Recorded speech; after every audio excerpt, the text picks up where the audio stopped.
అన్న నమస్తే అన్న. నమస్తే.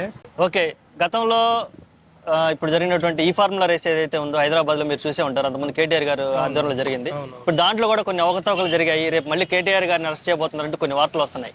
దీని మీద మీ అభిప్రాయం ఏంటి? అదే చెప్తున్నాను కదా, ఒక్క న్యూస్ కనుక రావడం బయటికి స్టార్ట్ అయింది అంటే దాని వెనకాల నుంచి కొన్ని న్యూస్ బయటికి రావడం జరుగుతుంది. బికాస్ తెలుసు ప్రతిపక్షం కాబట్టి. సో అది అంత దాంట్లో అది ఎంతవరకు దీనికి లింక్ ఉంది, దానికి కేటీఆర్ ఎంతవరకు బాధ్యత వహిస్తాడు అనేది మనం చెప్పలేము. అది all depends on him and those are stating himself. వాళ్ళకి తరపున మాట్లాడిన వాళ్ళ గురించి తెలుస్తుంది.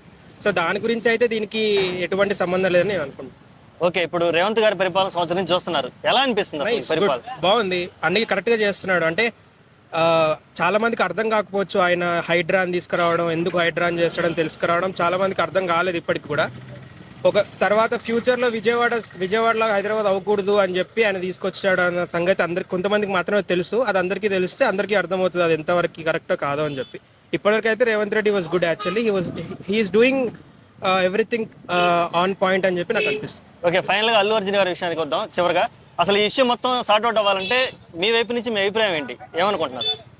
ఏం లేదు, అంటే ఈ అల్లు అర్జున్ వాళ్ళ మైత్రి మూవీ మేకర్స్ ఎవరైతే ఉన్నారో వాళ్ళ మేనేజర్ ఎవరో తెలీదు, వాళ్ళ సైడ్ నుంచి కొన్ని అంటే 25 lakhs ఇచ్చామని చెప్పి వాళ్ళు చెప్పారు, వీళ్ళేమో ఇవ్వలేదని చెప్పారు కదా. అంటే 10 lakhs ఇచ్చారు, ఇంకా 15 lakhs హోల్డ్లో పెట్టారని చెప్పి న్యూస్ వచ్చింది కదా. అది ఉండకపోయి ఉంటే బాగుండేది. ముందు ఇష్యూ జరిగిన నెక్స్ట్ డేనే ఎంతో కొంత ఇప్పుడు ఇచ్చే 1.5 crore 2 crore ఎంత ఇస్తారో మనకు తెలియదు. అదేదో ఇచ్చేదే అది జరిగిన నెక్స్ట్ డేనే ఇచ్చేసి ఉంటే అల్లు అర్జున్ కి ఈ సిచ్యువేషన్ వచ్చేది కాదేమో నేను అనుకుంటున్నాను. ఓకే, యాక్చువల్ ఈ కేసులో అల్లు అర్జున్ గారు A11 గా ఉన్నారు. మరి A11 గా ఉన్న వ్యక్తిని అదే కదా పాయింట్. అది ఎవరి పర్సనల్ ఏజెంట్ అనేది అర్థం కావట్లేదు. A1 A2 A3 A4 A5 A6 కాకుండా A11 ఉన్న వ్యక్తిని పరిగణలో తీసుకొని కేవలం ఒక సెలబ్రిటీ అన్న దాంట్లో ఉండడం వల్లనే ఇదంతా జరుగుతుందేమో అన్న దాంట్లో మరి అనుకోవచ్చు. పుష్ప 2 సినిమాలో చూసినటువంటి ఏదైతే షెకావత్ ఎస్పీని అవమానించడము, ఈ సంఘటనలన్నీ పోలీసులు కూడా ఛాలెంజింగ్ గా తీసుకున్నారా ఒక వ్యవస్థ మీద? చెప్తున్నారు కదా, అంటే ఎవరైతే ఉన్నారో వాళ్ళందరూ చెప్తున్నారు కదా క్లియర్ గా టీవీలో కూడా. అంటే సుకుమార్ మీకు తెలియదా అన్నట్టు మాట్లాడుతున్నారు కదా.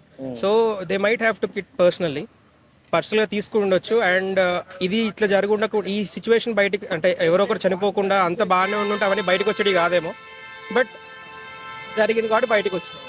రాష్ట్రంలో ఏం జరుగుతుందో మీరు చూస్తూనే ఉన్నారు సోషల్ మీడియాలో. అల్లు అర్జున్ అరెస్ట్ మీద అసలు ఏ సమస్య లేనట్టు అదే పెద్ద సమస్య అన్నట్టుగా తిరుగుతూ ఉంది. దీని మీద అభిప్రాయం ఉంది? అంటే ఇది ఎవరిదో ఒకరిది పర్సనల్ ఎజెండా లాగా అనిపిస్తుంది నాకైతే. అంటే వాళ్ళైతే ఫస్ట్ రెస్పాన్స్ అవ్వలేదు చనిపోయినాక అని చెప్పి గవర్నమెంట్ అంటుంది. అల్లు అర్జున్ ఏమో నాకు నెక్స్ట్ డే తెలుసు అని అంటున్నాడు. మరి ఒకవేళ నెక్స్ట్ డే తెలుసు అన్నదానికి అల్లు అర్జున్ ఏమైనా ప్రూఫ్ సంపాదిస్తే అది గవర్నమెంట్కి కొంచెం అంటే అంత అసెంబ్లీలో అంతా మాట్లాడిన రేవంత్ రెడ్డి కొంచెం రిఫ్లెక్ట్ అయ్యే ఛాన్స్ ఉంటుంది. So it depends. అంటే పోలీసు వాళ్ళు కూడా 9:30 to 9:45 మధ్యలో ఏదైతే వీడియో ప్రూఫ్ అడిగారో అదొక్కటి తీసుకొస్తే అల్లు అర్జున్కి నెగిటివ్ అయ్యే ఛాన్స్ ఉంది. సో ఆ ప్రూఫ్స్ ఎప్పుడు వస్తే దాని ప్రకారం చేయొచ్చు వాళ్ళు. అది జెన్యూన్ ఎవరు అబద్ధం అనేది మనకు తెలుస్తుంది. ఇప్పుడు అసెంబ్లీలో గంట సేపు అల్లు అర్జున్ గురించే చర్చ పెట్టడం అనేది ఎంతవరకు సబబు అనుకుంటారు?